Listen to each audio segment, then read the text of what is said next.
On September 12, 2015, a peaceful evening in Ghaziabad, India, suddenly turned into an unimaginable nightmare. A panicked call from a neighbor sent Aryan Mehra, the family's eldest son, racing home with a heavy heart. But nothing could have prepared him for what he was about to witness: a horrific scene of bloodstains strewn all over the house, a sign of a grisly tragedy that had just occurred. The Mehra family, known as a happy and successful family, suddenly became the victims of a brutal crime. What really happened inside those four walls? Who was behind this tragedy? The answer reveals a terrifying truth about jealousy, hatred, and dark secrets hidden in the seemingly perfect house. Join us as we take a look at this shocking case. The Mehra family is a model of success and happiness in the community of Ghaziabad, Uttar Pradesh. They live in a spacious house with modern architecture, a symbol of prosperity. Mr. Rakesh Mehra, the father, was a well-known businessman with sharp management skills and a hard-working spirit, which helped him build a thriving import-export company. He was a strict but loving father to his children, always teaching them the value of honesty and hard work. Sunita Mehra, the mother, is known as the soul of the family. She is generous and takes care of all the household chores perfectly. Sunita regularly participates in charity activities and is loved by the housewives in the neighborhood for her kindness and warm attitude. She is also the keeper of the fire, always taking care of each meal and creating a cozy atmosphere in the house. Aryan Mehra, the elder son, is an ambitious young man who follows in his father's footsteps in business. He inherits Rakesh's sharpness and his mother's calm demeanor. Having just married Priya, a talented and beautiful girl, Aryan seems to have everything: a bright career and a happy family. Priya quickly wins the hearts of the family with her intelligence and tactful manner. However, her presence disturbs some of the family's well-kept relationships. Young Asha, in her 20s, is full of energy and personality and is studying interior design. Spoiled by her parents since childhood, Asha feels loved but is also sometimes overwhelmed by the attention her sister-in-law Priya receives. She has deep-set eyes that sometimes reflect unfathomable anxiety or dissatisfaction.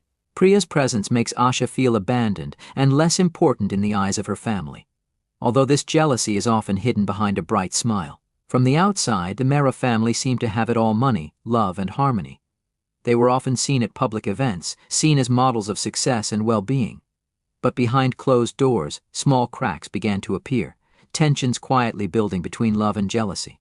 Unresolved emotions lay dormant, waiting for an opportunity to explode in an unexpected tragedy. On September 12, 2015, Aryan Mehra left his office after a tiring day at work. While he was on his way home, his phone rang with a call from Mr. Sharma, his neighbor. The message that no one in his house seemed to be in trouble and that he had tried calling loudly but there was no response, despite repeated calls, caught Aryan's attention. This unusual situation aroused anxiety. Aryan stopped and immediately dialed his mother, but the phone rang for a long time without anyone picking up.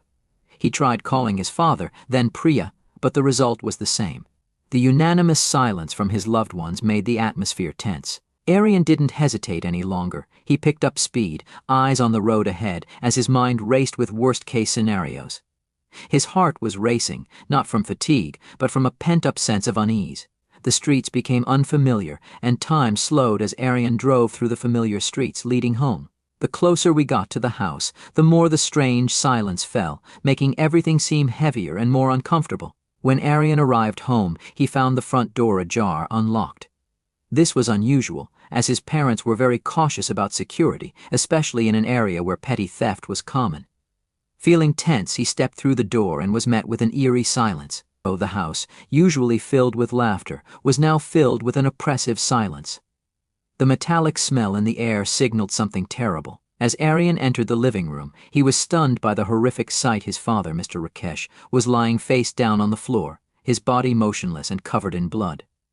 The deep, crisscrossing wounds on his body made the room a haunting picture. Aryan tried to keep calm, but his breathing became labored. The world seemed to spin around him, but he knew he couldn't stop. He ran upstairs, each step weighed down by fear. When he entered the kitchen, he saw his mother, Mrs. Sunita, collapsed on the floor with deep stab wounds to her chest and abdomen. The floor was covered in blood, and her wide-open eyes seemed to speak of the sudden pain before she collapsed. The horror continued to grip Aryan's mind, but there was one last fear: was his wife, Priya, safe? With his heart clenched and his legs about to give out, Aryan walked into his bedroom. The sight before him made him choke. Priya lay motionless on the bed, surrounded by signs of a violent struggle. Her body was riddled with wounds and her pale face was covered in blood, making for a tragic sight. The crumpled sheets and tossed furniture testified to Priya's desperate struggles. Aryan felt everything around him fade away. He fell to the floor, breathing heavily, and his eyes unable to take their eyes off the scene before him. In an indescribable despair, he pulled out his phone, his hand shaking as he dialed the police, his voice hoarse and unable to hide his horror. The cold reality of the tragedy fell upon him, leaving behind an inconsolable emptiness. When police arrived at the scene, the lights of police cars and flashlights illuminated the gloomy interior of the Mehra house. Authorities quickly cordoned off the area and began a thorough investigation. Initially, with signs of chaos in the house, they suspected that this could be a burglary that turned into a massacre. However, when they checked each room and each drawer, they were surprised to find that all their valuables were still intact. The money and jewelry in the house, including the gold items worn by Sunita and Priya, were untouched. The jewelry boxes were in their original places, with no signs of being opened or tampered with. This detail contradicted the theory of the motive for the robbery. The police realized that the killer was not after the property, but for a deeper reason. During autopsies, forensic experts discovered that all 3 victims had been stabbed multiple times, indicating a level of violence far beyond that of a typical attack. Rakesh Mehra suffered 15 stab wounds, concentrated in the chest and abdomen. Sunita, although stabbed 12 times, the location of the wounds suggests the attack took place while she was trying to defend herself. What is particularly striking is the condition of Priya. She was stabbed 35 times, an alarming number that suggests the murderer was hysterical and vengeful. In addition, bruises on Priya's neck and arms indicate that she was assaulted before she was murdered. Signs of a violent struggle around Priya's bed highlight the panic of her final moments. These details shed light on a chilling reality: the murder was not the result of a random incident like a burglary or accidental violence, but was motivated by a deep-seated hatred specifically directed at Priya. This led the police to shift their investigation, focusing on possible relationships and motives within the family and those who knew them. The investigation quickly turned to another analysis. Aryan's sister, Asha, immediately became the focus of the police's attention due to her suspicious absence on the night of the crime. When located at a friend's house, Asha attempted to explain what she had done that evening, but her answers were inconsistent and evasive, which raised the police's suspicions and prompted them to probe further into her possible motives. As the investigation deepened, the police discovered that Asha and her sister-in-law Priya had a rocky relationship. Priya's presence in the family had changed the emotional balance, leaving Asha feeling pushed aside.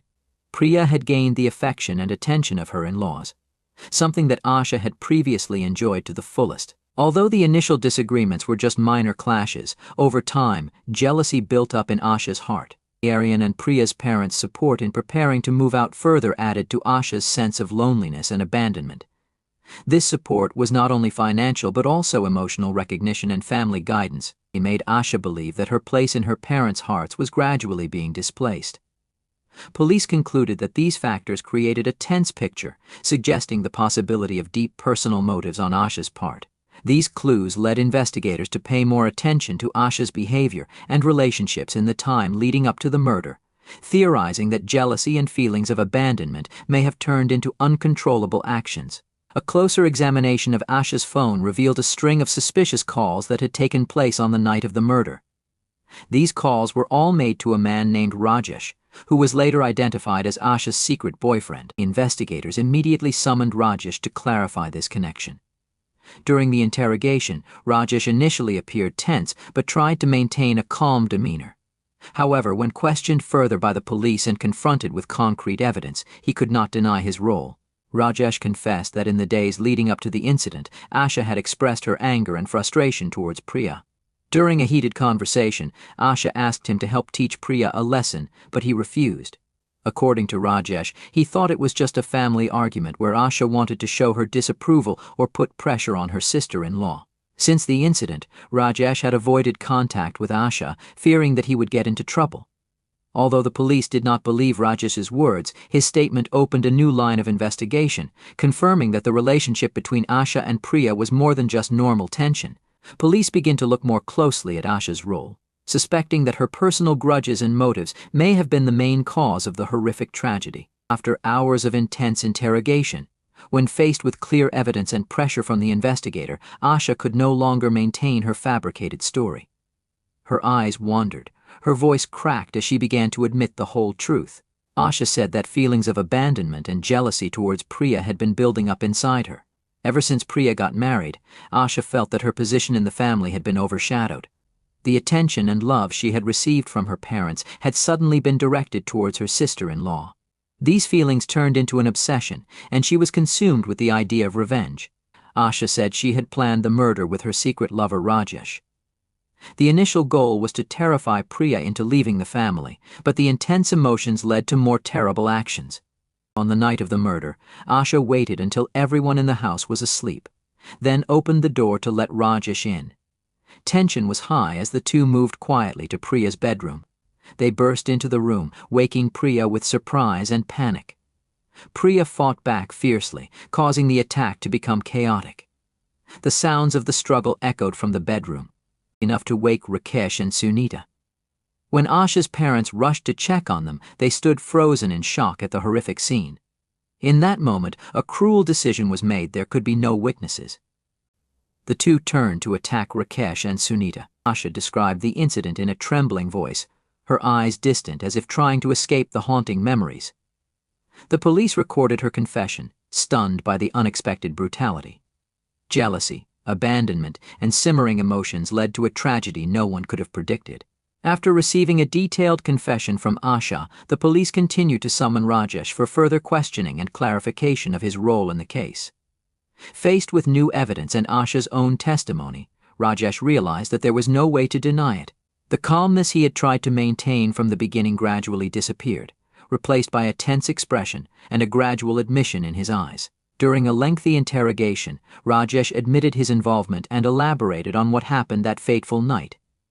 He confessed that it was Asha who had contacted him, outlining a plan to eliminate Priya. According to Rajesh, the original intention was just to intimidate and pressure Priya to leave the family, but anger and chaos pushed things out of control. Rajesh finally bowed his head and confessed to the murder with a resigned look on his face.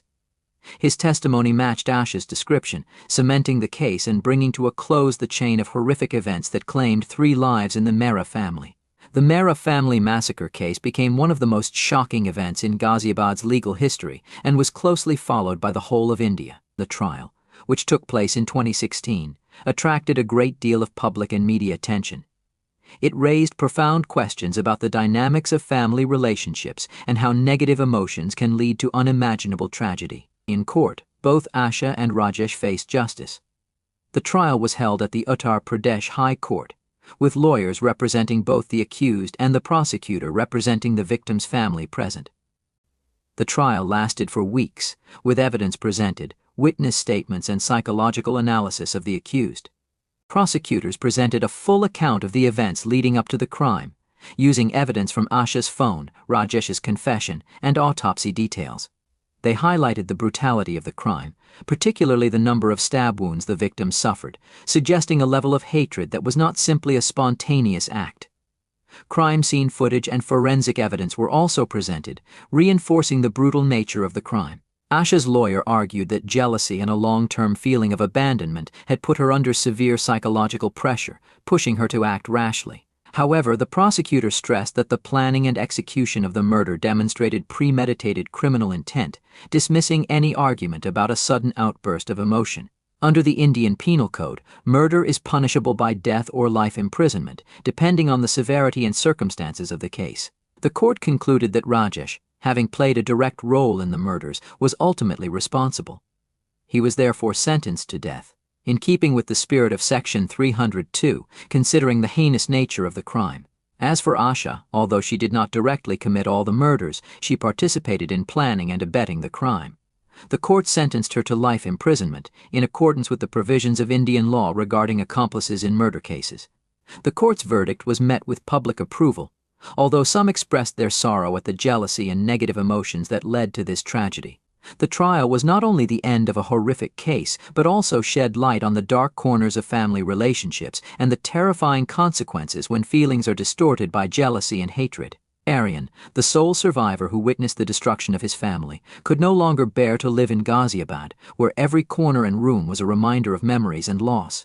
After the trial and the verdict, Aryan decided to leave the city. The pain of losing his parents, his beloved wife, and his sister left an unhealable wound in his heart. Moving to another city is not only an act of seeking peace, but also an attempt to escape from the horrific memories, the pity of the people around, and the pressure from the shadow of the tragedy that happened. In his new place, Aryan tries to rebuild his life from scratch, though the pain lingers like a scar that never heals. The Mehra family case has become a tragic symbol, a powerful reminder of the terrible consequences when jealousy and hatred overwhelm family love.